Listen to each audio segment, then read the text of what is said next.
OK. Seigneur, je te remercie pour déjà ce qu'on a entendu ce matin, Seigneur Dieu, qui est une inspiration pour moi, pour le message.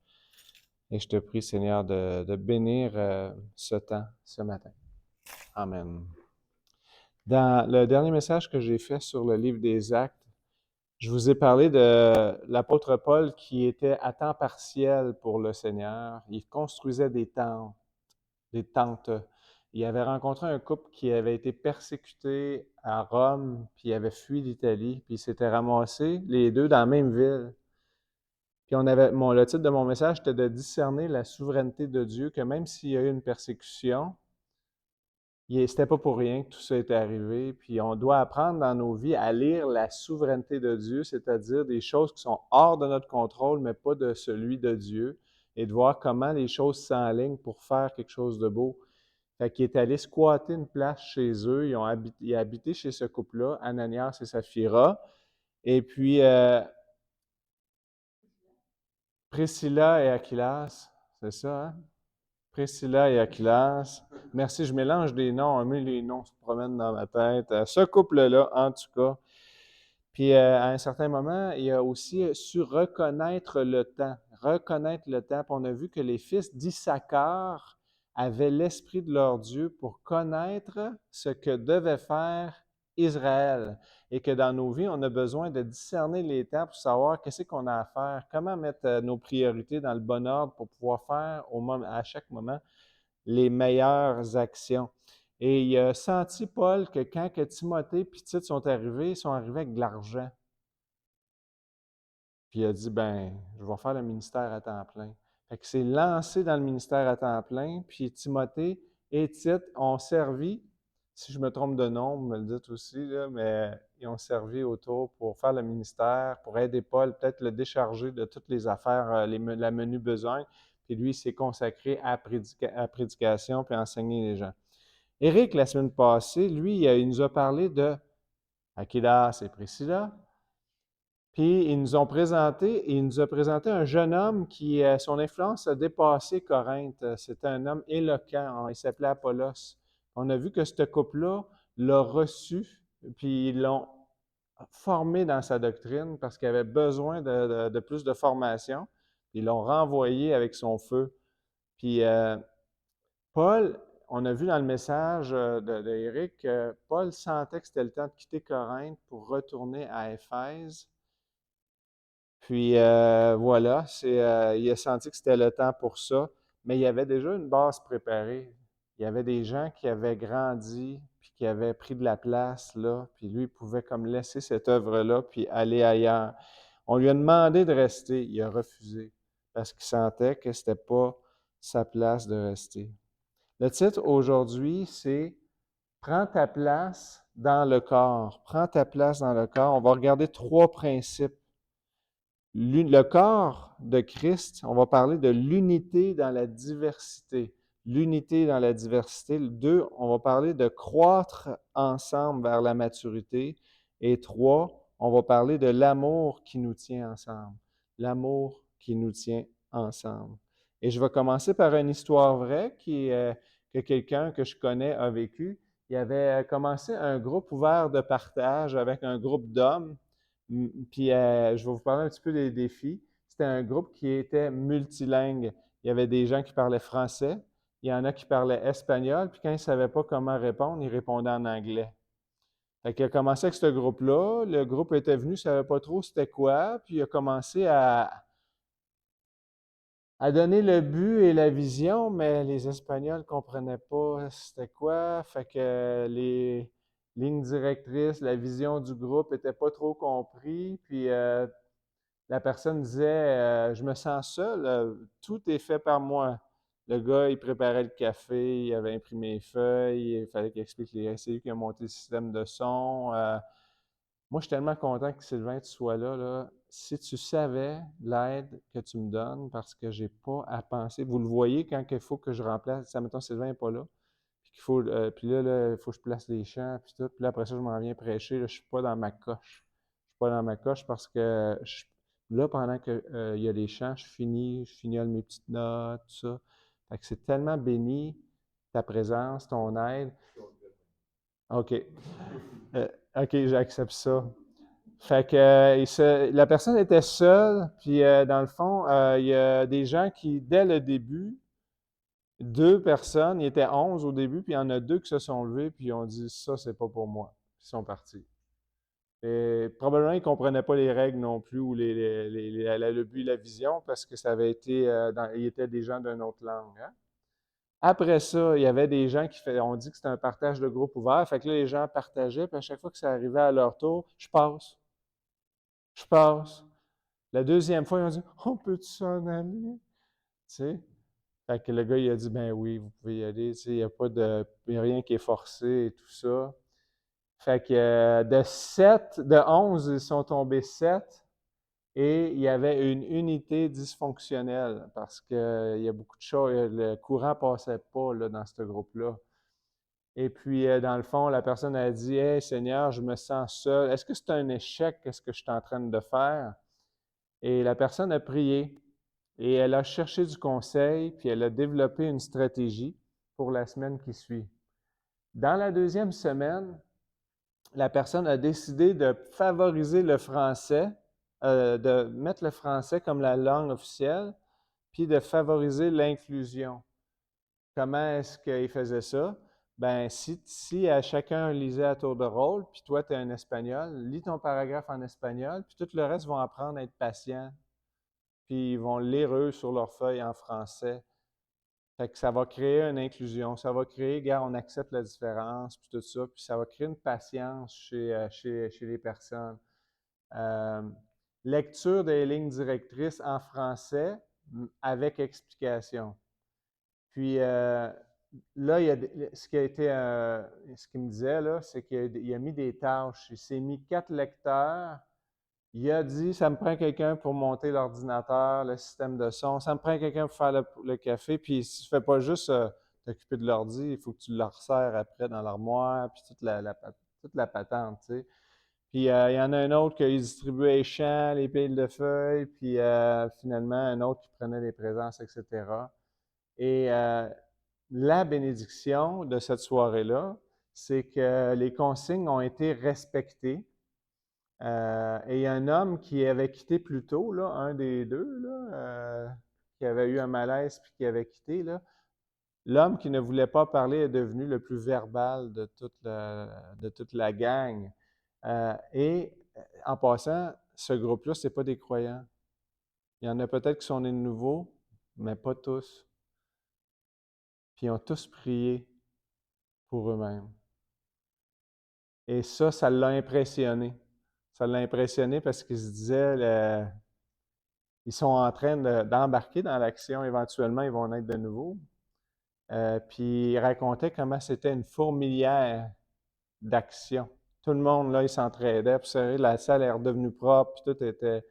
Mais ils étaient juste 5 à la fin. Ils étaient 5 parce qu'il y en avait 3 autres qui étaient dans une autre activité et ils vont revenir une autre fois, fait qu'ils vont être 8. Et c'était aussi un groupe qui était à la grosseur d'un seul animateur. Dieu a arrangé les choses pour réduire le groupe un peu, puis ceux qui étaient là voulaient être là. Je vous donne cette illustration-là d'un groupe ouvert de partage pour mettre une fondation qui va nous aider à comprendre un petit peu que dans l'Église, c'est un petit peu la même chose. Fait qu'on va aller avec le premier point. L'unité dans la diversité, je vais me fier sur 2 passages en particulier, dans 1 Corinthiens 12 puis dans Éphésiens 4. L'unité dans la diversité. Au moment où vous avez cru puis vous avez été sauvés, Dieu vous a inclus dans l'Église et a fait de vous un membre du corps, chacun pour sa part. Au verset 27 de ce livre-là, ça dit que vous êtes tous membres du corps de Christ, chacun pour sa part. Et il vous a donné au moment du salut un don ou plusieurs dons pour aider à faire grandir l'Église en maturité et en nombre. OK? Chacun de vous, vous avez ça. Dans 1 Corinthiens 12, il dit, si la main dit, j'ai pas besoin de l'œil, puis l'œil dit, j'ai pas besoin de la main, en tout cas, elle parle de tous les membres du corps, puis elle dit qu'on a tous besoin des membres du corps. Et si la main n'est pas l'œil, mais tous les deux sont indispensables. Puis si la main essaye de faire l'œil, on va tout lui dire de prendre sa place de main. Le corps va t'aider à trouver qu'est-ce que tu es en Jésus-Christ. OK? Et donc, 1 Corinthiens 12 parle qu'on a tous une place dans ce corps-là, qui est le corps de Christ, et personne ne peut dire qu'il n'a pas besoin d'un autre. Dans le message d'Éric, ce qu'on voyait, la bénédiction, c'était que Paul a refusé de rester, mais il n'a pas créé un vide derrière lui. Il y avait Aquilas et Priscilla. J'ai-tu dit Saphira tantôt? Colin, Ananias, Saphira, c'était une malédiction, ça. On va aller au chapitre 5, je me rappelle. Donc, Paul était une bénédiction parce que Aquilas était là, parce que Tite et Timothée étaient là. Il n'a pas laissé un vide derrière lui. Et donc, même si les dons de Paul n'étaient plus utilisés, l'œuvre continuait de grandir. C'est une bénédiction de voir des gens se multiplier dans d'autres personnes pour que d'autres puissent servir à leur suite. Ça, c'est une bénédiction. Mais des fois, il y a des difficultés dans le corps de Christ. Il y a des pasteurs qui quittent des églises sans penser à une relève, à ce qu'il reste quelque chose après qu'ils s'en aillent, sous le prétexte qu'ils sont appelés. Des fois, oui, Dieu peut vouloir fermer une église, mais quand un membre d'un corps, que ce soit le pasteur ou quelqu'un d'autre, si la personne ne prend pas sa place dans le corps, c'est pas indispensable tout le temps. On n'est pas indispensable tout le temps. Par exemple, prenez l'exemple qu'on m'enlève ma jambe gauche. Moi, devenir avec une jambe droite musclée, vous ne croirez pas à ça. Fait qu'on devient plus fort quand on prend ta place si tu ne l'as pas pris en Christ. On va devenir plus fort si l'autre ne prend pas sa place en Christ. Mais sachez qu'à chaque fois que tu as une place dans le corps à prendre puis que tu ne la prends pas, les autres doivent travailler plus fort pour le faire. Puis si je ne culpabilise personne, ce que je dis, c'est qu'il y a un prix. Le corps paie un prix, OK, ou le corps partage une charge. OK? Et donc, la difficulté, il y a la bénédiction, c'est quand on rentre dans notre ministère et on forme quelqu'un à faire ce qu'on fait avant d'arrêter de faire la chose qu'on fait, on construit la force d'une Église. Et la difficulté est lorsque je quitte et que je ne prends pas ma place et que d'autres doivent travailler plus fort pour compenser pour le fait que j'ai quitté mon poste. Dans Éphésiens 2,10, il nous est dit que nous sommes créés en Jésus-Christ pour de bonnes œuvres. Je ne suis même pas sauvé juste pour moi-même. Je ne suis pas juste sauvé pour avoir la vie éternelle puis pas aller en enfer. Je suis sauvé pour des œuvres que Dieu a créées d'avance. Et il y a 3 motifs pour la grâce de Dieu. Moi, Dieu et les autres. Moi, Dieu et les autres. Moi, je n'irai pas en enfer. Pierre a parlé qu'au ciel, c'est une communauté de gens, de rachetés, qui adorent le Seigneur. Quand tu lis le livre d'Apocalypse, tu vois des myriades et des myriades qui disent Hosanna, Hosanna, gloire à toi, Seigneur. Un très grande foule qu'il y a au ciel. Ils ne sont pas tous sur un petit nuage séparés l'un de l'autre. Ils sont ensemble. Et le mot ensemble est très fort dans mon message. C'est une unité avec diverses personnes, divers dons. Mais tu as été créé, donc je dis pour moi, je vais profiter de l'éternité, je vais être heureux, il n'y aura plus de maladie, il n'y aura plus de mort, enfin, puis je vais voir mon Dieu, puis je vais avoir une relation avec Dieu, c'est moi, moi, moi. Ça, c'est un. Deux, Dieu. Ça va procurer une gloire à Dieu que je sois sauvé. Je suis sauvé pour glorifier Dieu dans mon corps. Je suis sauvé, comme disait Ben, pour pas succomber à la tentation, mais que mon corps que je livrais au péché, maintenant je le livre à Dieu comme un instrument de justice. C'est pour lui que je vis. Si Christ est mort pour tous, ben tous vivent pour lui. C'est ça que 2 Corinthiens 5 nous dit. Donc je vis pour la gloire de Dieu, puis finalement les autres. Les autres. Je suis sauvé pour les autres. Je suis sauvé pour qu'il y en ait d'autres qui soient sauvés. Je suis sauvé parce que je vais amener d'autres à maturer dans le Seigneur. Je suis sauvé parce que j'ai un ministère et des dons qui ont été donnés à moi pour faire fructifier le corps de Christ. Puis les autres, c'est d'abord l'Église. Pourquoi? Bien, parce que on doit faire du bien à tous, mais aux frères bien-aimés dans la foi en premier. Moïse, à un moment donné, était trop surchargé, il faisait tout lui-même, puis les gens, ils faisaient à la ligne, puis il y avait des grosses journées, puis son beau-père, il a dit, « C'est pas bien, qu'est-ce que tu fais? » Nomme 70 personnes qui vont te décharger. Fait qu'il a nommé 70 personnes et c'est écrit que le Saint-Esprit les a remplis pour juger Israël en délégation à Moïse. C'est une belle image de c'est quoi le corps de Christ. L'Église, c'est pas l'affaire d'un homme. C'est pas l'affaire d'un pasteur ou d'un dirigeant. C'est l'affaire d'un corps. C'est un corps qui doit porter l'œuvre d'une localité. Hein? Et donc, c'est des hommes remplis de l'Esprit, des femmes remplies de l'Esprit qui vont venir autour d'un pasteur et des anciens pour l'aider à construire une maison spirituelle. L'Église n'est pas, je le répète, le projet d'un homme, mais le projet d'un corps. Christ étant la tête, il marche sur la terre au travers de l'Église. Christ est la tête et il marche sur la terre au travers de l'Église. Et c'est une communauté qui a un aspect de croissance. Elle croît de deux manières, à la ressemblance de Jésus-Christ et elle fait les œuvres de Jésus-Christ. Elle fait les œuvres préparées d'avance pour nous. Éphésiens 2,10, les œuvres préparées d'avance. Alors, comment est-ce qu'on rentre dans ça? Comment je rentre dans les œuvres que Dieu a préparées pour moi? Comment je fais ça? Quelques petits conseils. On va passer ces petits versets-là, on va y revenir la semaine prochaine. Accepte les invitations de servir. Accepte quand il y a des projets, des initiatives de ton Église pour faire quelque chose, demande-toi d'abord à Dieu, demande à Dieu, puis réfléchis en toi, qu'est-ce qui sont les dons que j'ai, les habiletés que j'ai.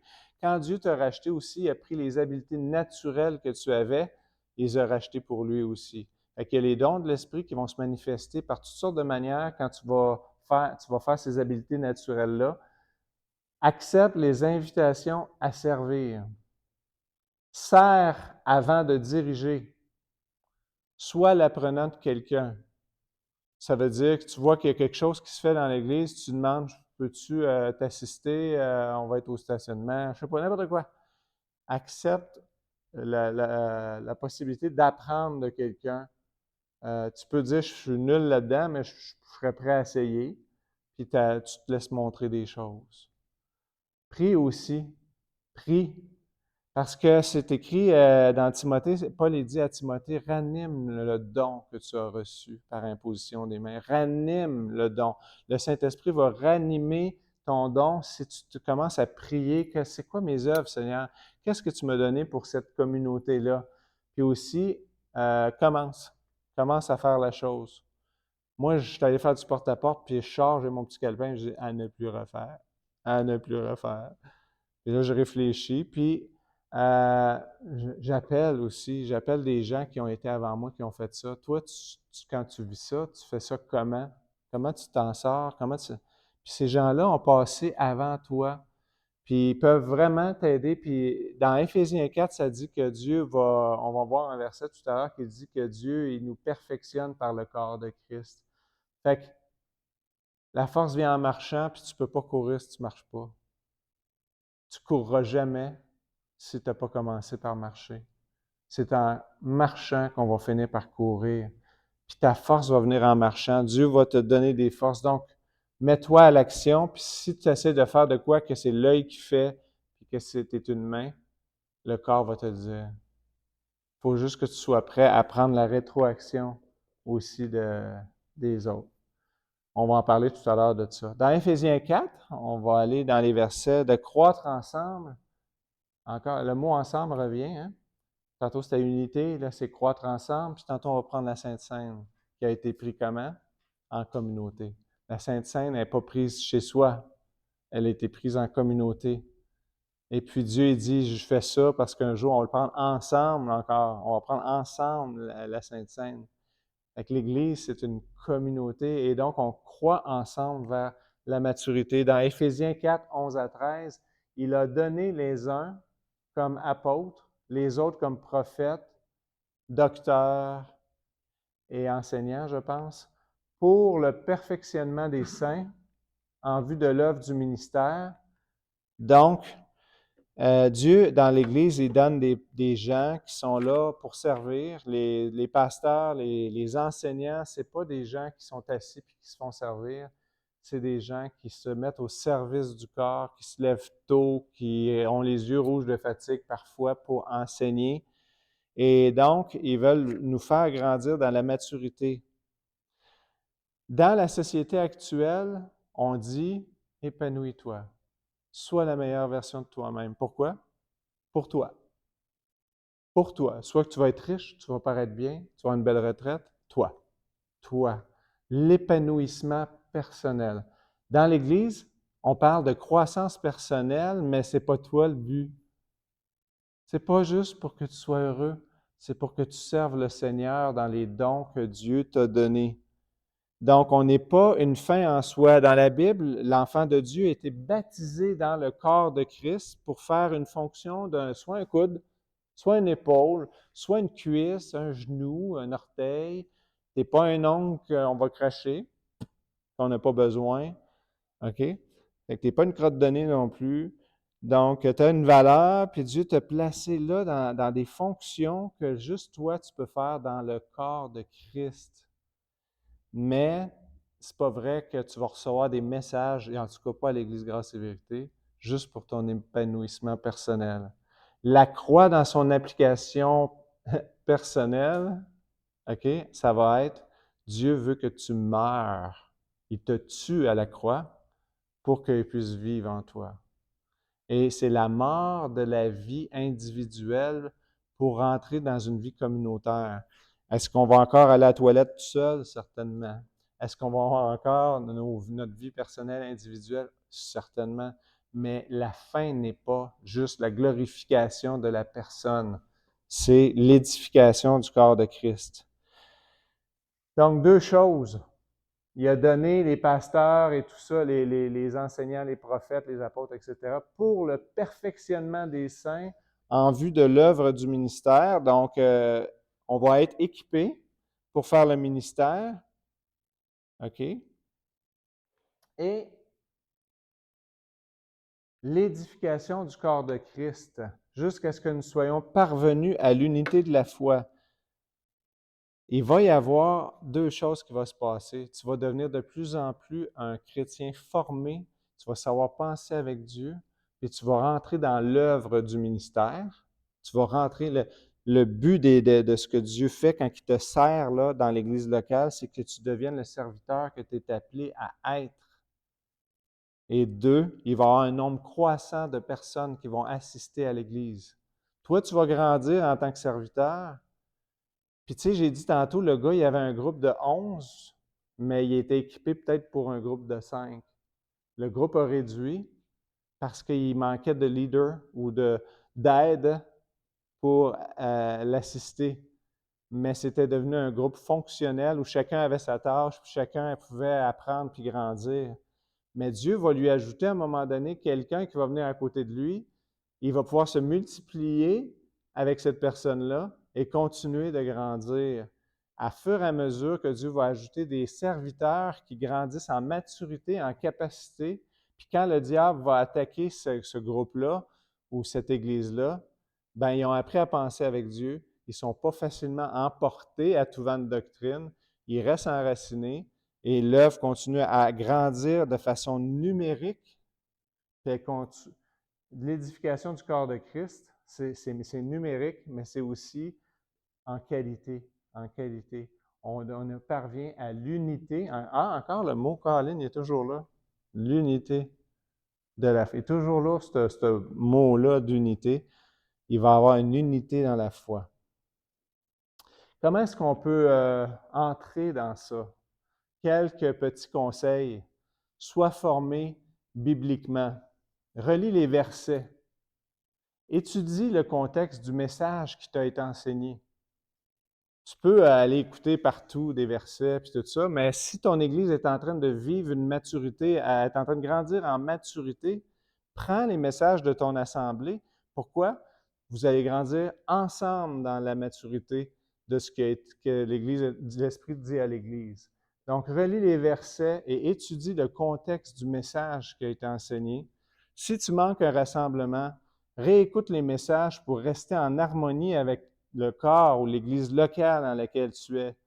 Prends des cours bibliques en lien avec ce que tu veux faire.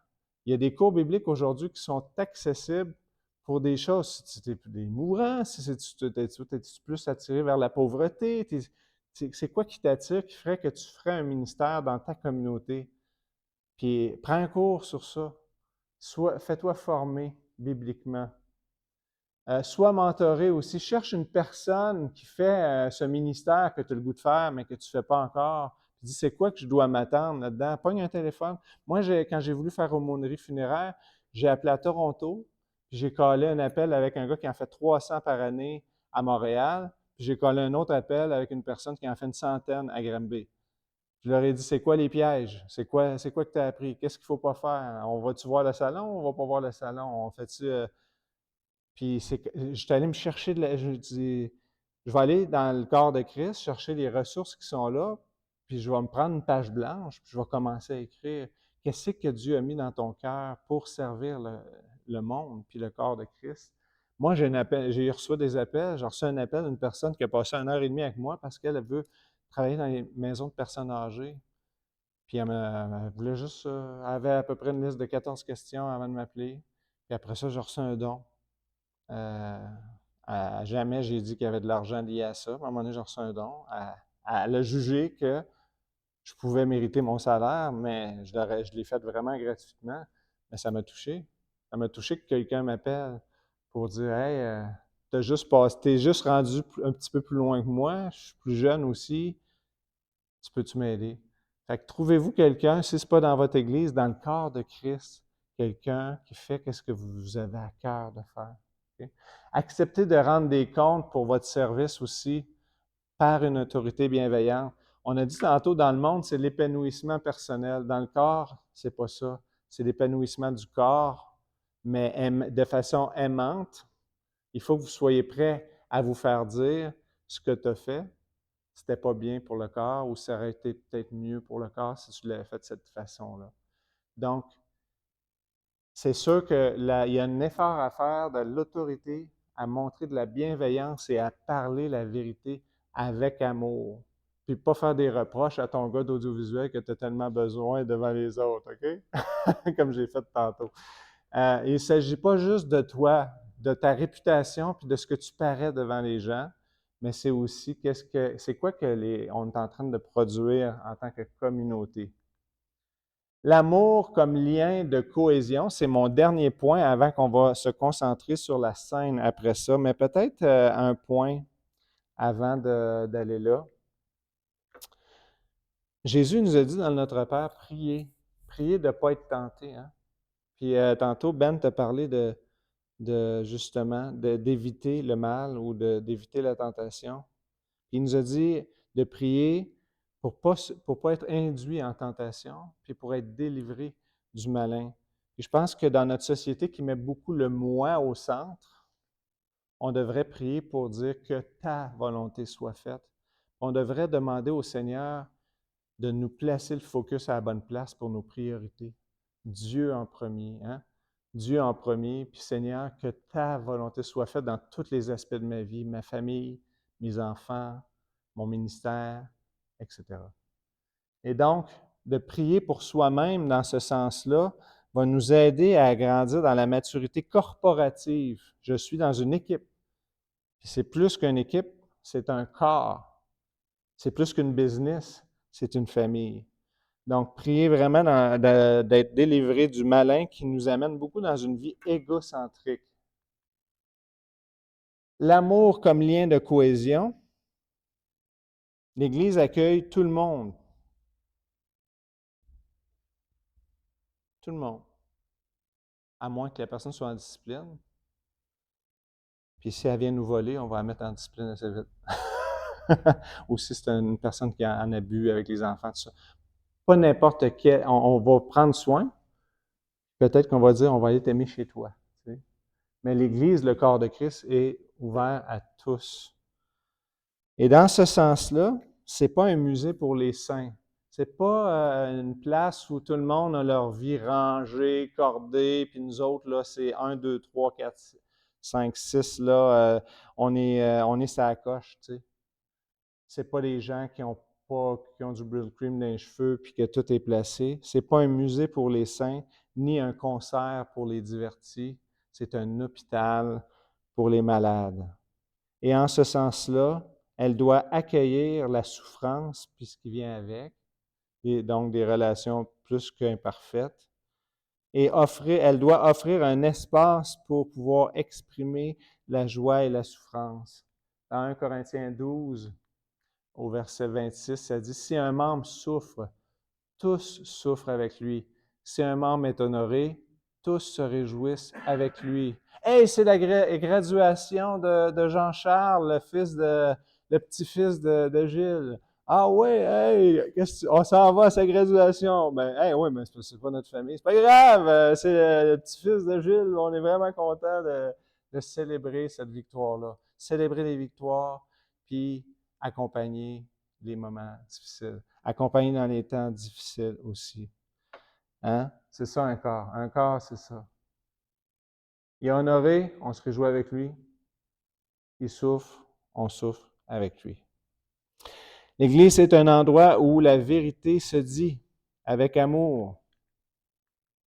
Hein? Dites la vérité dans l'amour. Tout de suite après avoir parlé de le corps qui grandit ensemble, puis tout ça, il dit que c'est une place où on va dire la vérité dans l'amour. Tout se dit avec l'amour. John Stott a dit, on va le voir tantôt. Quelques petits conseils. Si tu entends qu'une personne dans ton église vit un coup dur, prie. Demande si tu peux visiter. Écris une carte. Fais un repas. Garde les enfants. Va faire marcher le chien. N'importe quoi que tu penses que tu pourrais faire qui fait que tu peux porter sa souffrance avec lui. Si elle doit subir une chirurgie ou autre chose et tu connais la date, place un téléphone dans la semaine suivante pour prendre de ses nouvelles. Comment elle récupère? Comment ça va? Moi, une personne qui fait ça souvent, que ce soit positif ou négatif, c'est Sylvain. Sylvain, je sais pas, j'ai dit, on va aller voir telle personne, on fait telle affaire. Tu sais. Puis, comment ça a été? Voyons donc, c'est bien le fun, ça. Je suis vraiment content quand tu fais ça. Participe à un groupe de parole pour écouter avec bienveillance ce que les autres vivent. Sois au courant, sans t'avoir un grand nez, là, puis d'essayer de savoir toute la vie personnelle de tout le monde. Là. On veut pas souffrir comme se mêlant de la vie des autres. C'est ce que Pierre dit, c'est que personne ne souffre comme meurtrier puis comme se mêlant la vie des autres. Il les met un à côté de l'autre. Fait que tu veux pas souffrir ça. C'est important.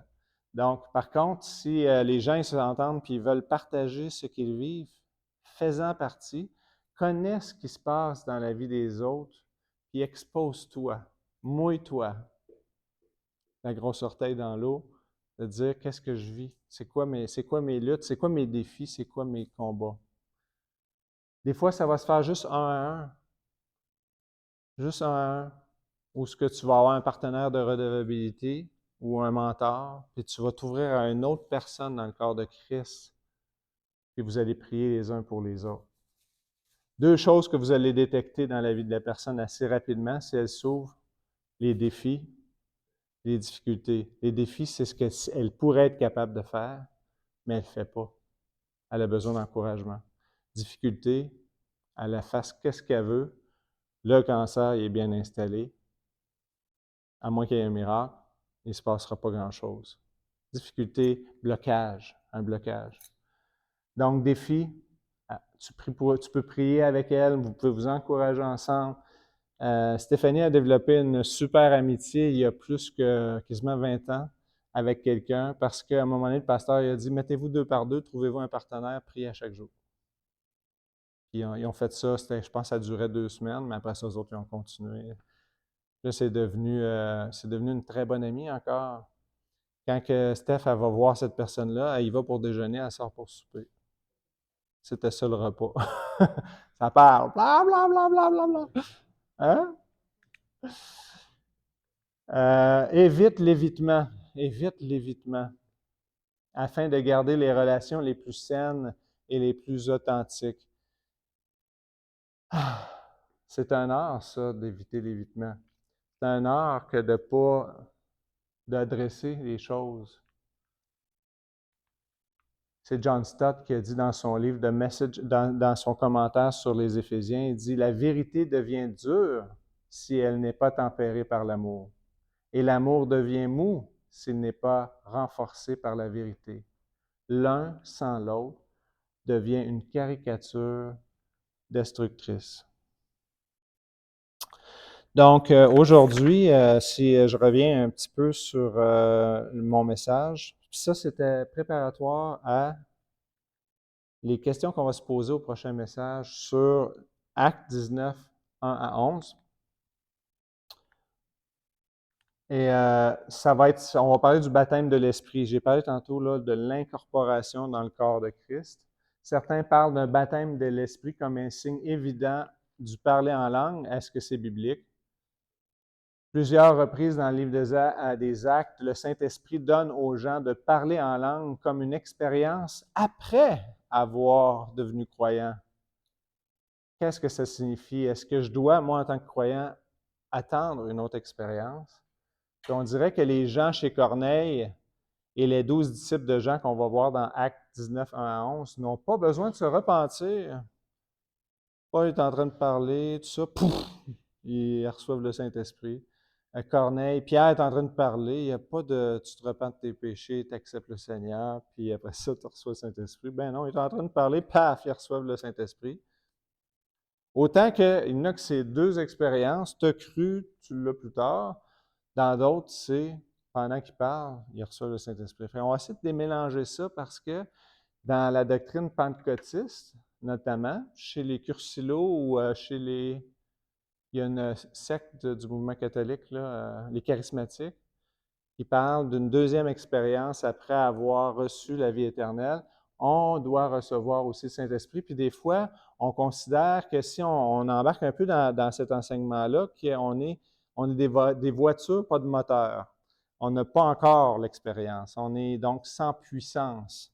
Puis on va regarder comment on peut répondre à ces questions-là dans mon prochain message. On peut arrêter l'enregistrement. On va prendre la